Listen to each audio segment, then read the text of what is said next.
Well, my second term started out very, very quickly. The day I got sworn in, I believe it happened to be my birthday that day too, we were able to pass unanimously my Hire More Heroes Act. That was a bill, if you remember, we ran a commercial to talk about this being an idea that didn't start in Washington. And it was an example of how I had told my constituents, I know Washington's broken, but we're trying to fix it. Harrison Beeler, a Springfield resident, a veteran, was featured in that ad talking about the Hire More Heroes Act. And this bill, actually, it changed Obamacare to allow small businesses to not count veterans who were getting their health care through the VA or through maybe the Department of Defense if they were active duty against a small business's 50 employee limit as part of the employer mandate under the Affordable Care Act. It had bipartisan support, passed unanimously. It was then signed into law as part of another VA bill, but ironically, my H.R. 22, the Hire More Heroes Act, was the shell bill that the Senate used to pass the long-term transportation bill. And I segue into that because that's an issue that I talked about when I first ran for office, wanting to accomplish in Washington. It's one of the reasons I asked for a seat on the Transportation and Infrastructure Committee, because I've seen how important it is when you have a long-term federal policy to invest in local infrastructure investments. All you have to do is look at the MacArthur extension, and you see what that's been able to do to that southeast side of Springfield. And we need to continue to invest in our crumbling infrastructure. And this long-term approach is going to give the state of Illinois the opportunity to do that through IDOT without earmarks. So those are two things that we accomplished. And as we moved into this term, I didn't expect a change in the Speaker of the House, but this change has been really good. Paul Ryan has been active in engaging many of the members in a manner that I haven't seen for many years. And Paul's engagement has allowed us to work in a bipartisan way to pass not only the highway bill or the long-term transportation bill, we call it the FAST Act. He's also been able to kind of forge some bipartisan agreements when it came to the omnibus spending bill, which was not a perfect bill, but it did avoid a government shutdown. I went through that in 2013, and frankly, that cedes too much authority to the executive branch on everyday spending decisions, and it's not something I wanted to see happen again. So those are a few examples of what I believe we were able to follow through on and accomplish in my second term, but I know there's still a lot more to be done, and that's why I want to run for re-election. What would your priorities be if you're reelected? Well, right now, we're looking at making sure that we get back to our constitutional appropriations process. That really brings the power of the purse back to the legislative branch. That was what our forefathers actually created when they wrote the Constitution. When we cede our authority to an end-of-the-year spending deal or a continuing resolution, then we cede our authority to the executive branch to have a seat at the table in writing fiscal policy. And I know it was more unavoidable in my first term because we had a House controlled by Republicans and a Senate controlled by Democrats. We would pass our appropriations bills and they would go nowhere in the Senate.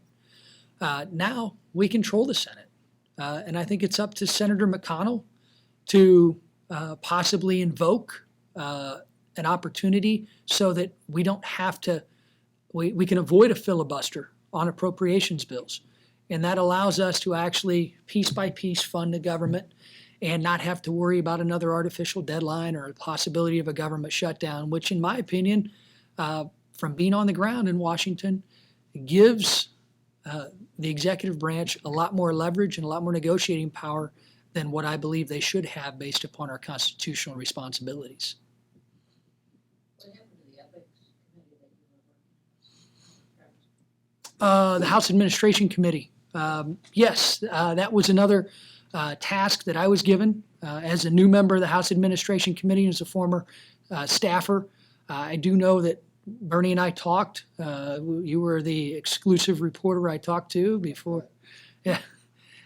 Because of the last meeting we had, and there was an interest from this editorial board at what those results would be when we were ready to forge that bipartisan agreement.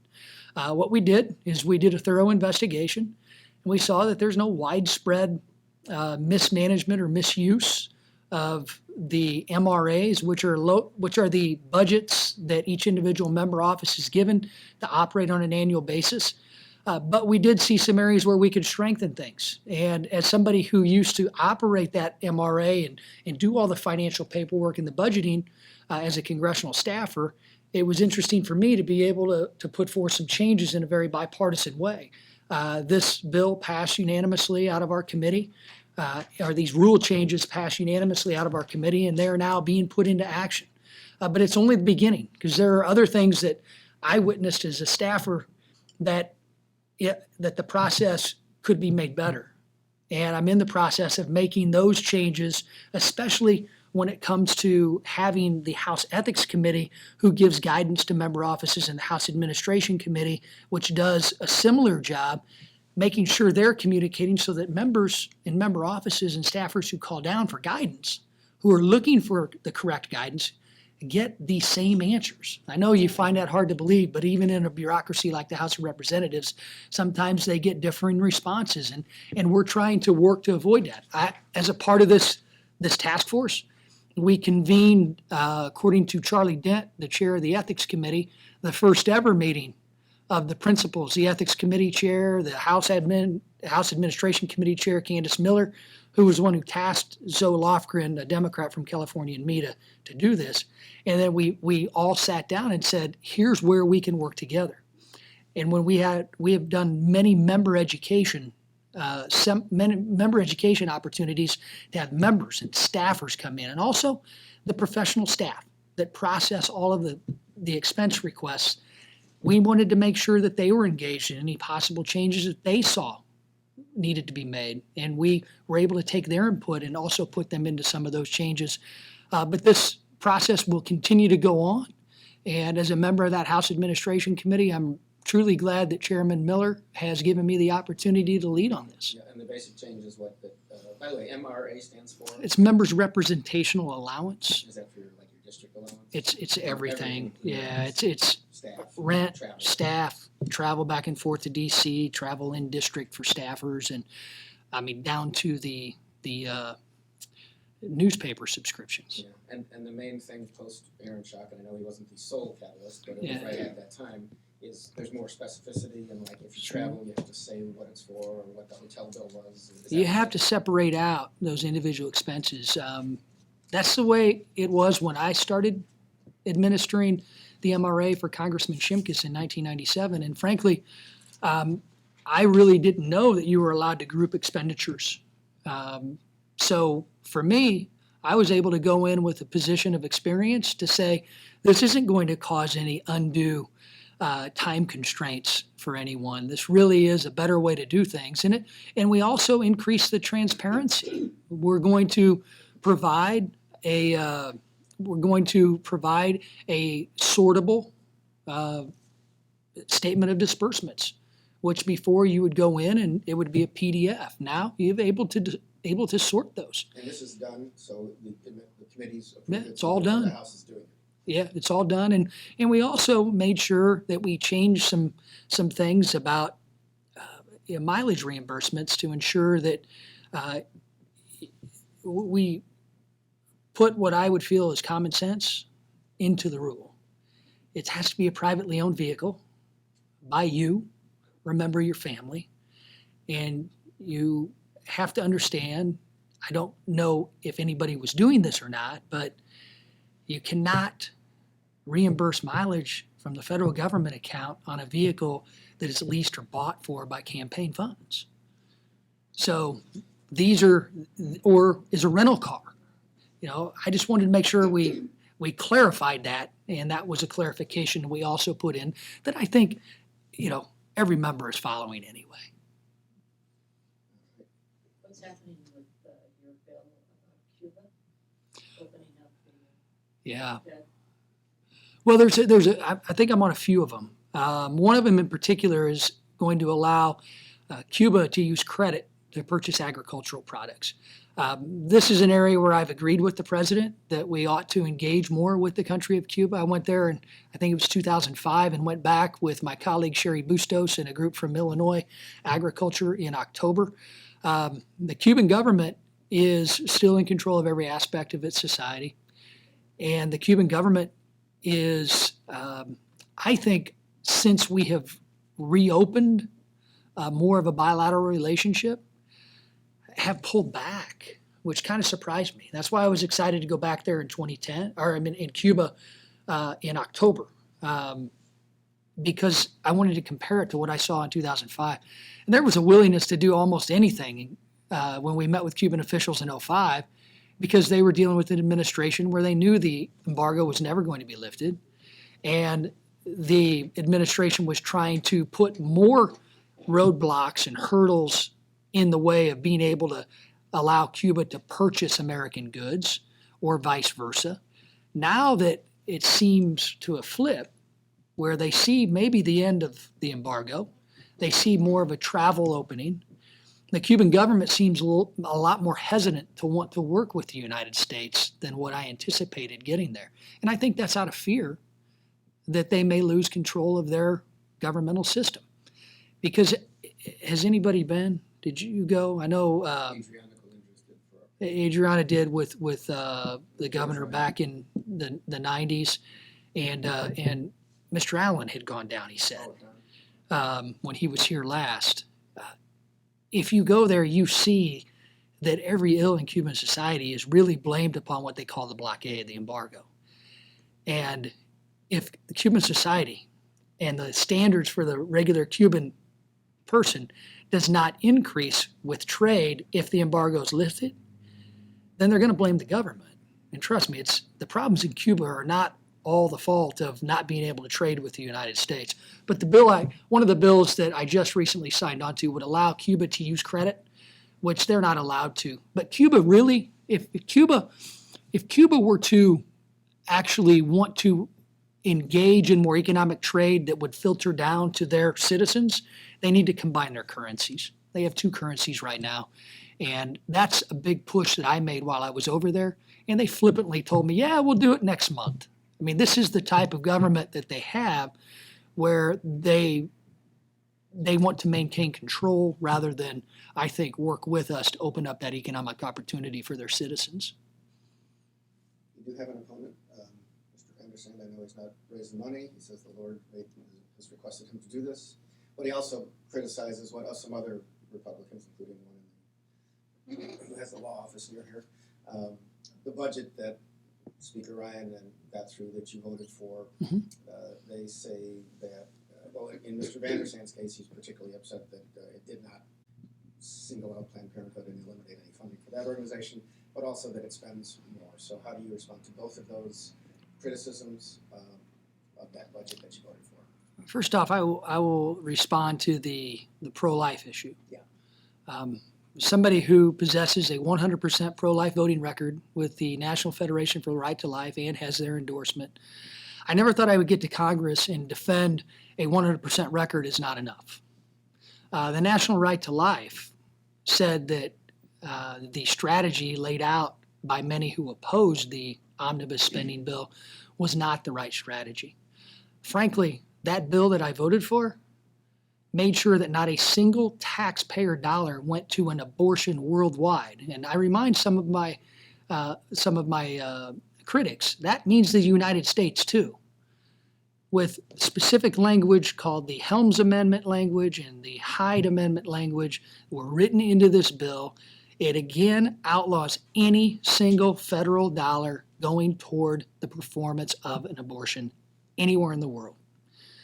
Now, our choice was take a few victories, and actually in many areas, big victories for us, where we were able to lift the 40-year-old ban on exporting oil, which could help keep gas prices low for many families around here that are enjoying the ability to use that extra money to help pay down college debt for their kids, or pay for college for their kids, or pay off their credit cards, take a vacation. That was a big win for us. It really was. The conservative writers like the Helms language and the Hyde language, those were big wins, considering we have a president who is not somebody who is pro-life at all. I looked at those as victories. And as a matter of fact, the choice we had to pass that bill or go into a shutdown would have allowed the president to continue to fund Planned Parenthood, their Medicare side, Medicaid side. If you want to stop federal tax dollars from going to that agency as a whole, which I voted to do numerous times separately, you have to make them ineligible to receive Title X reimbursements under Medicaid and Medicare. And in a shutdown, that's mandatory spending. That would have kept going. Does that include rape and incest? My pro-life stance, yeah, The I'm pro. bill itself, the ban on, There's no federal tax dollars that would go toward any abortion, period. despite the reason. And that's been the law, and that's been language Since Henry Hyde. that's, yeah, since Jesse Helms and Henry Hyde. It's been in every appropriations bill that we've ever passed. I am pro-life with the exceptions for the life of the mother, rape, and incest.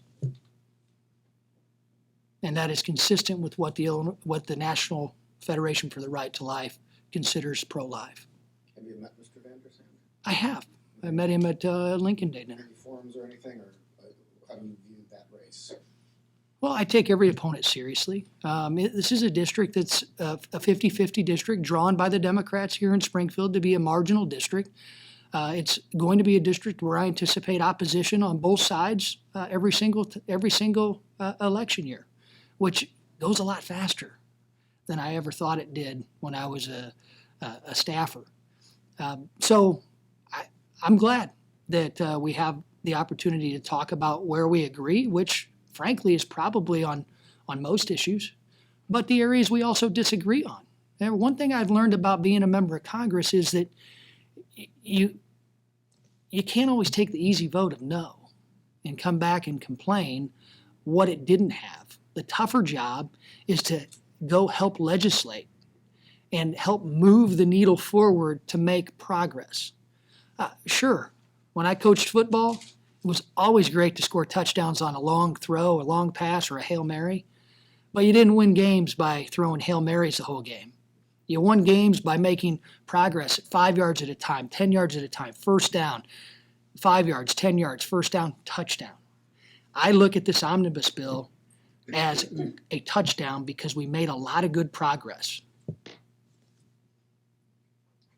Where do you stand currently with the refugees?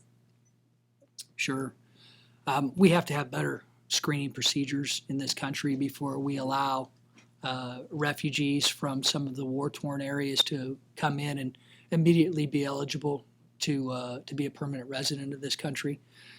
We have some concerns that even those administrators of the departments that are responsible for the screening say that are not ready. And we have some examples. Two Al-Qaeda operatives, they said they were Iraqi refugees, came to Bowling Green, Kentucky, and while they were here, began working with an undercover FBI agent to get arms to send back to their brethren in Iraq. I feel, as a dad, every single time I see a picture of a young child who washes up on shore, like that one picture that was just heartbreaking in the summer, we want to do something.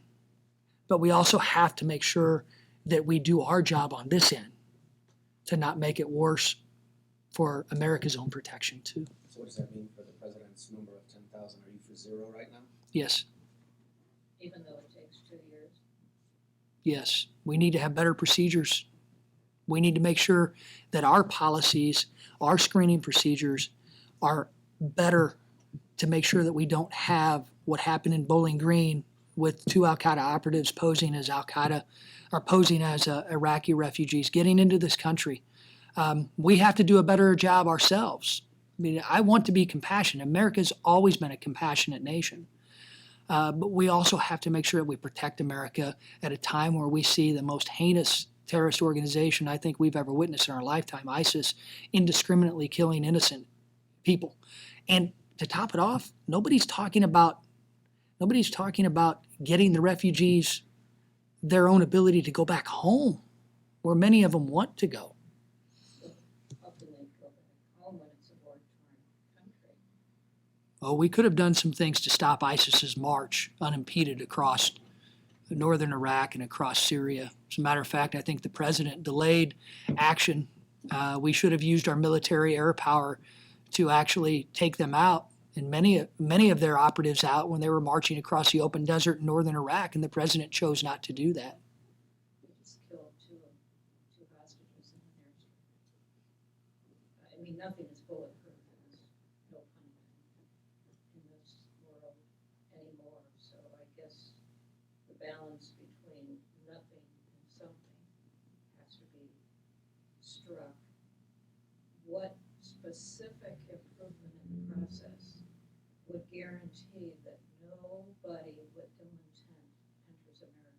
There's You know always it well enough to answer that question. Yeah, there's always no guarantees. And I don't know the specific processes because I've never gone through it and I've never been a part of an administration that administers that particular program. But I do know that in the case of somebody who is following the law, trying to become a citizen of this country, there are many more hoops to jump through than if you are a refugee. And we need to make sure that we get a process in place that's going to protect Americans from what happened in Bowling Green, Kentucky, before we can move forward on accepting a large amount of refugees from war-torn countries where ISIS and their leaders and their propaganda has said they are trying to infiltrate as refugees into Western countries. And I don't want them to come here to the United States. I want to be helpful. And to be helpful, we also have to engage. We also have to make sure that maybe we can create a climate where they can go back home, where I would argue most of them want to go.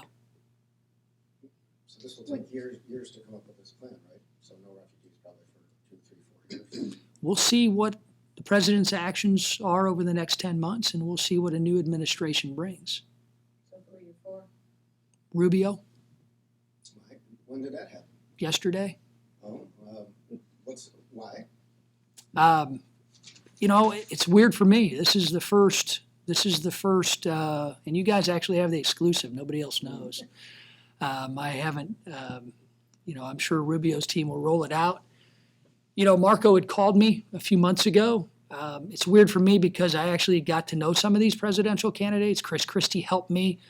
Jeb Bush, probably the most gregarious candidate out of the bunch, but just couldn't portray that on the debate stage. And John Kasich. I got a chance to meet him. I thought he was a very highly qualified. And Rand Paul. I played baseball with him, the congressional baseball game. So we joke with each other as I'm catching behind the plate at practice, and he's batting right next to me. So for me, it was a little more difficult to choose. Now that it's down to the field that it is, I'd always said there will come a time where I will make an endorsement. I anticipated making an endorsement. This weekend, after the South Carolina primary, I decided to endorse Marco. And what are the reasons? I think Marco is the candidate that can unite the Republican Party and make sure that we are victorious over who I think the Democrat nominee is going to be, which is Hillary Clinton. Marco is a strong conservative. He's a fiscal conservative. He's somebody who I think does represent the era I grew up in. I grew up during the Reagan Revolution, and he talks about the children of the Reagan Revolution now getting into the opportunity to lead once again. And I'm excited to be part of his team. I really am. And I think you're going to see a lot of people go toward Marco as we move forward into some of these other states. One of the political hit against him in the Republican primary field is that he was on the gang of hate. He was for a pathway to citizenship for illegal. He was actually I watched one of the debates and I didn't see much difference between his stance and also Ted Cruz's, which would be a path to legal status. Okay. So that if you were here illegally, you would actually be able to come out of the shadows, but you would not be able to get citizenship. That's the cost. Yeah, so it never happens in this business, Bernie. As as somebody who's willing to discuss almost any issue that comes before Congress, I don't find the fact that Ted Cruz or Marco Rubio or any other Republican candidate wanted to actually discuss immigration reform, because the current system we have is broken. Most illegal immigration does not happen through the southern border, no matter how big a wall you continue to build. And there is a wall, there is a fence over a lot of the southern border. Most illegal immigration happens from individuals who come here legally on a visa, a student visa, a tourist visa, and they overstay. And we have no ability through our current system to track where those individuals go.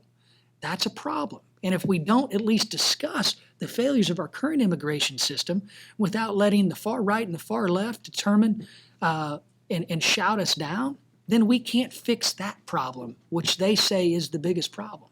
So I commend them both for talking about it.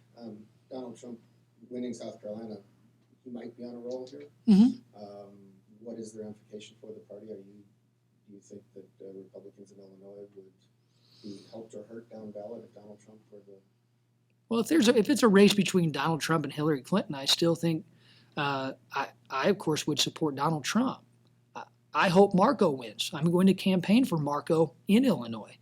I think Rubio is the right candidate in the field that we have right now, and I think he'll make an excellent presidential candidate and an excellent president. This campaign season has even surprised me. We'll see what happens by the time we get to March 15th. I've been right about a few of the results, and I've been wrong about a few of the results. But I still think by the time we get to March 15th, the path for Trump to be the nominee will be more clear, or the path for somebody else will be much clearer. Is the Illinois budget impasse impacting your role as a congressman in any way? Do you hear from constituents? I hear from them a lot. Yeah, I do. I hear from constituents a lot because I represent the state capitol and many state employees. And I hope both sides can come together. Be honest with you, I didn't think it would take this long. And frankly, I don't think you'll see any action before March 15th. It seems both sides are fighting each other. And I just hope after the primary that we can come up with an agreement, or they can come up with an agreement that's going to be acceptable to both sides. The governor, I got to give him credit on the fact that he's been able to negotiate the budget that was not fully funded for 2014 when he was elected. I mean, the Democrat-controlled supermajorities in the House and the Senate under Democrat Pat Quinn passed a budget for 2014 that was for 9 months. Their solution was, we're going to fix it after the election. That's not leadership. That's not actually moving the ball forward. That's why people elected somebody else. And Governor Rauner came to the table and compromised on that 2014 budget.